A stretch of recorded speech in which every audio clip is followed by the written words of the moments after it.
दोस्तों, अब तक हम 4 भौतिक राशियों के बारे में विस्तार से बात कर चुके हैं। सबसे पहले हमने दूरी, उसके बाद विस्थापन, चाल तथा वेग के बारे में अपनी समझ को विकसित किया है। आज के इस वीडियो में हम एक नई भौतिक राशि के बारे में बात करेंगे जिसको हम त्वरण कहते हैं। त्वरण यानी एक्सेलरेशन। त्वरण भौतिक शास्त्र की शाखा गति की एक मूलभूत संकल्पना है। मोटे तौर पर इसका अर्थ है वेग परिवर्तन की दर, अर्थात दिए गए समय में वेग कितना परिवर्तित होता है। त्वरण की इस मानक परिभाषा को दोहराए बगैर हम इसकी सैद्धांतिक अवधारणा को समझने में सक्षम नहीं हो पाएंगे। यांत्रिकी की ज्यादातर संकल्पनाएं जो गति से संबंधित है मुख्यतः त्वरण की समझ पर आधारित होती है, जो स्वयं ही कभी कभी चाल और वेग को लेकर भ्रम की स्थिति पैदा करती है। यह भ्रम इसके शब्दार्थ को लेकर नहीं है, बल्कि हम इन्हें कैसे समझते हैं, इनका क्या अर्थ निकालते हैं। इस वीडियो के जरिए हम इन संकल्पनाओं की गुणात्मक और मात्रात्मक समझ विकसित करने का प्रयास करेंगे।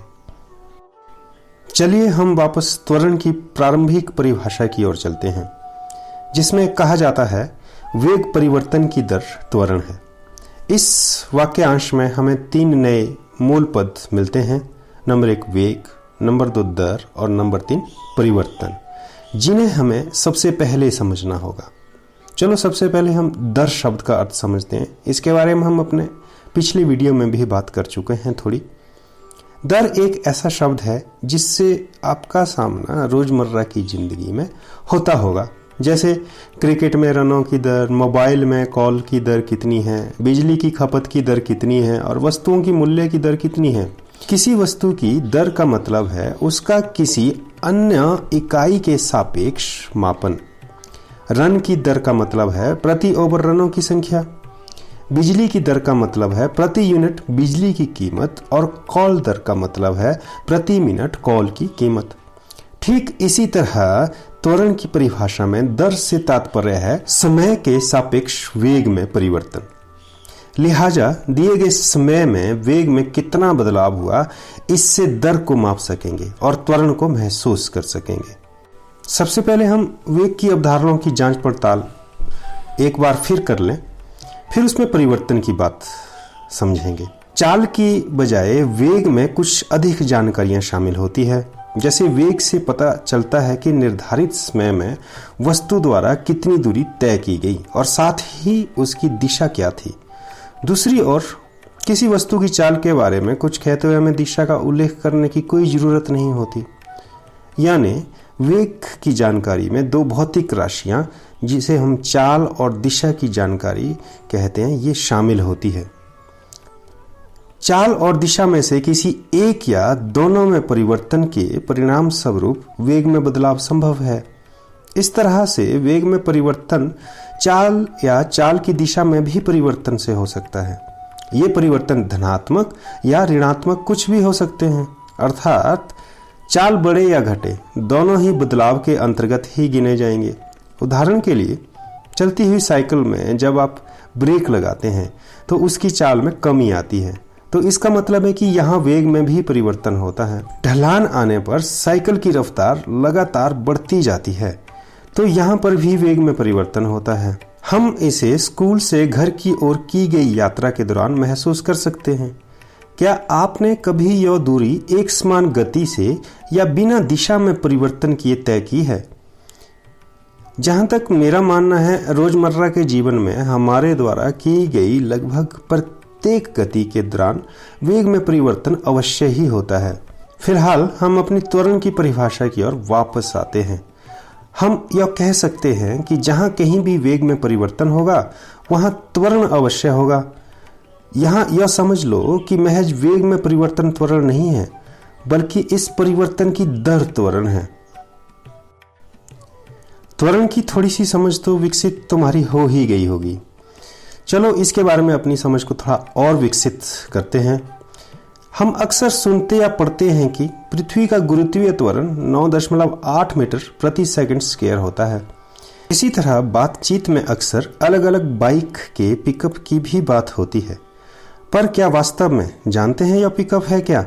पिकअप और कुछ नहीं बल्कि वाहन द्वारा शीघ्रता से त्वरण प्राप्त कर सकने की क्षमता या विशेषता है।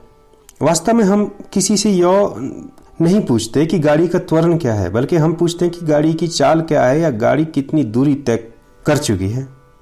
चलो, इतना तो अब तुम समझ ही गए हो कि त्वरण क्या है। किसी गतिमान वस्तु के समय के साथ वेग परिवर्तन की दर को त्वरण या एक्सेलरेशन कहते हैं। त्वरण एक सदिश राशि है। इसे अंग्रेजी के छोटे अक्षर a द्वारा प्रदर्शित किया जाता है। चलो त्वरण के सूत्र की बात करें तो त्वरण का सूत्र क्या है?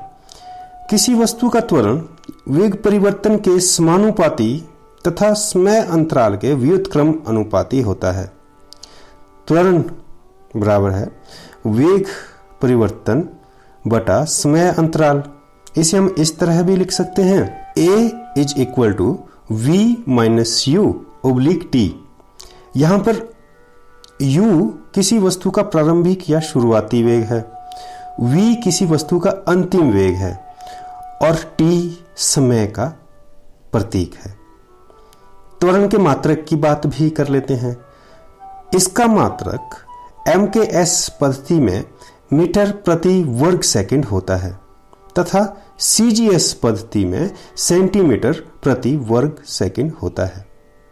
एक दो टर्म्स हम और समझ लें। त्वरण दो प्रकार का होता है। नंबर एक, असमान त्वरण। यदि किसी वस्तु के वेग में परिवर्तन एक समान समय अंतरालों के लिए अलग अलग हो तो वस्तु का त्वरण असमान त्वरण नॉन यूनिफॉर्म एक्सेलरेशन कहलाता है। एक समान त्वरण, यदि किसी वस्तु के वेग में समान समय अंतरालों में समान वेग परिवर्तन हो रहा हो तो वस्तु का त्वरण एक समान त्वरण मतलब यूनिफॉर्म एक्सेलरेशन कहलाता है। यहाँ ऋणात्मक और धनात्मक त्वरण की बात भी कर लें। यदि किसी वस्तु का परिमाण समय के साथ घटता है तो उसे वस्तु का ऋणात्मक त्वरण कहते हैं। जब किसी वस्तु का परिमाण समय के साथ बढ़ता है तो उसे वस्तु का धनात्मक त्वरण कहते हैं। त्वरण का SI मात्रक मीटर प्रति वर्ग सेकंड होता है। चलो इसे एक उदाहरण के साथ समझें।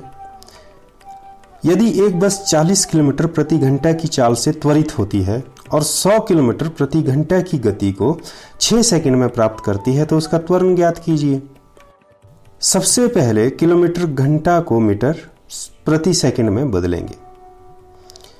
प्रारंभिक वेग हमें दिया है 40 किलोमीटर प्रति घंटा, तो जब हमने इसे मीटर प्रति सेकंड में बदला तो हमारे पास इसकी वैल्यू आ जाती है 11.11 मीटर प्रति सेकंड। अंतिम वेग हमें दिया है 100 किलोमीटर प्रति घंटा। जब हम इसे मीटर प्रति सेकंड में बदलेंगे तो इसकी वैल्यू हमारे पास आ जाती है 27.77 मीटर प्रति सेकंड। समय हमें दे रखा है 6 सेकंड, तो त्वरण हमने ज्ञात करना है, a हमने ज्ञात करना है।